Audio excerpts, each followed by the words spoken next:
Alors, bonjour tout le monde. Aujourd'hui, dans cette capsule génétique, on démystifie les fameux caractères avec des lettres qu'on retrouve dans nos évaluations génétiques. On a reçu une question de Raphaël et la voici. Quand je choisis les taureaux avec lesquels je veux travailler, j'essaie de prendre des taureaux qui ont des critères avec des lettres le plus près de 0. Est-ce la bonne stratégie? C'est une excellente question, Raphaël, puis je suis sûre que tu n'es pas le seul à penser de cette manière-là. Mais on va voir que c'est peut-être pas tout à fait la bonne façon de voir. On va regarder ça ensemble. Donc, récemment, Lactanet a publié un article sur comment interpréter les épreuves pour les caractères de conformation. Et donc, ça incluait les caractères là, avec des lettres. Puis, basé sur cet article-là, on vous a illustré ces caractères-là avec des petits schémas. Donc, on va vous expliquer ça un peu plus en profondeur. Alors, les voici, les schémas. Donc, la ligne ici qu'on voit en noir, c'est le pointage linéaire de 1 à 9 que le classificateur détermine pour chacune de vos vaches, pour chacun des critères de classification. Donc, ici, on a de 4 à 7 pour pouvoir faire les schémas un petit peu plus gros. Ensuite de ça, on a en jaune, c'est la cote idéale de classification. Donc, c'est ce que les éleveurs devraient viser pour avoir des vaches les mieux conformées possibles. En rouge, on a les cotes de conformation des taureaux dans les évaluations génétiques, où le 0 équivaut à la moyenne de la race pour les taureaux. Et puis, dans l'encadré, on a la définition des lettres là, qui accompagnent les cotes pour chacun des caractères. Donc, en fait, Raphaël, le seul critère pour lequel on pourrait dire que ton raisonnement, ta stratégie fonctionne, c'est la vue de côté des membres arrière. Donc, comme on voit dans le schéma ici, la moyenne des taureaux dans la race vont avoir la cote 0 et la cote 0 va donner en moyenne des filles avec un pointage linéaire moyen de 5. Et donc, c'est ce que les éleveurs devraient viser pour les vaches dans leur étable parce que, en fait, le 5, c'est également la cote idéale au niveau de la classification. Donc, par contre, pour tous les autres critères, ça ne se passe pas nécessairement de cette manière-là. Donc, on regarde ici pour la vue des membres avant, qui est un nouveau caractère là, depuis le mois de décembre 2020. On voit là, que l'idéal de classification est à 7, mais qu'en moyenne, les taureaux au Canada donnent des filles à 5,18 de pointage linéaire. Donc, il y a une petite différence ici de pratiquement 2 points de classification. On voit aussi qu'il n'y a pas une grande différence entre un 10C pour cagneux et un 10A arqué.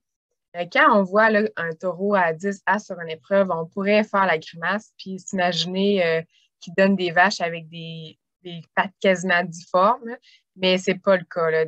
Un taureau à 10A va donner en moyenne des filles avec une cote là, de 5,48. Donc, on est encore loin là, du pointage de 9 pour extrêmement arqué. Pour le plancher de pied maintenant, l'idéal au niveau de la classification est un 5 ou un 6. Alors, un taureau avec un 0 comme épreuve va donner en moyenne des filles à 5,70. Ici aussi, il n'y a pas beaucoup de variation de classification entre un 10 incliné et un 10 incliné vers l'avant. Par contre, c'est une étude qui a été faite en considérant que la vache qui est saillie ne présente pas de défaut majeur pour ce critère-là. Donc, c'est une vache comme moyenne. Évidemment que si on a une vache avec un plancher de pied, mettons, très incliné vers l'avant, ben, on ne fera pas exprès pour mettre un taureau, par exemple, à 6A dedans. Quand on regarde maintenant au niveau de la longueur des trayons, on s'aperçoit que dans les dernières années, les taureaux en moyenne ont eu tendance à donner des filles avec des trayons légèrement plus courts que la cote qu'on désire, soit un 5. Parce qu'on voit là ici que l'évaluation génétique à 0, donc la moyenne des taureaux dans la race, donne un 4,66 de pointage de classification. En voulant atteindre la cote idéale de 5, là, un éleveur voudrait viser plutôt à utiliser des taureaux de 5L, puis on évite là, évidemment les taureaux qui font des trayons courts.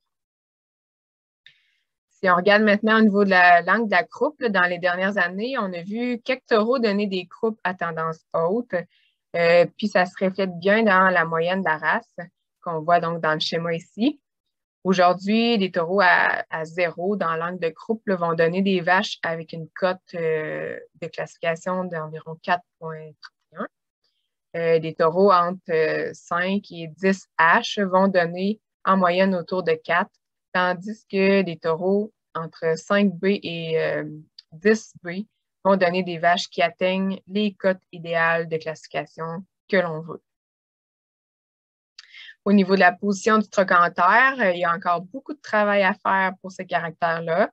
Donc, peu importe la cote qu'on va utiliser, au niveau de nos épreuves, là, la grande majorité des taureaux sont loin de donner en moyenne des filles qui se rapprochent de l'idéal. Donc, ici, on essaye de choisir des taureaux avec une cote A avancée pour essayer de se rapprocher le plus possible de l'idéal. Et finalement, au niveau de la stature, bien, on sait que depuis quelque temps, là, les grandes vaches sont pénalisées dans la classification. Ce qui ramène là, les cotes idéales à 5, 6 et 7. Donc, actuellement, les taureaux avec une cote de 5G et moins vont donner, en moyenne toujours, des filles qui se retrouvent à l'intérieur de ces pointages idéaux-là. Il y a aussi position des trayons avant et position des trayons arrière, mais je n'en parlerai pas dans la vidéo. Par contre, je vais vous laisser les schémas en photo là, dans la publication Facebook si vous voulez les consulter. Et puis, ben, ça complète la série de capsules sur les évaluations génétiques du mois d'avril. J'espère que ça a bien répondu aux questions. Puis, laissez-nous savoir si vous avez aimé ça. Si vous avez des suggestions également, on est toujours preneurs. Puis, on vous revient bientôt avec d'autres vidéos. Bonne journée!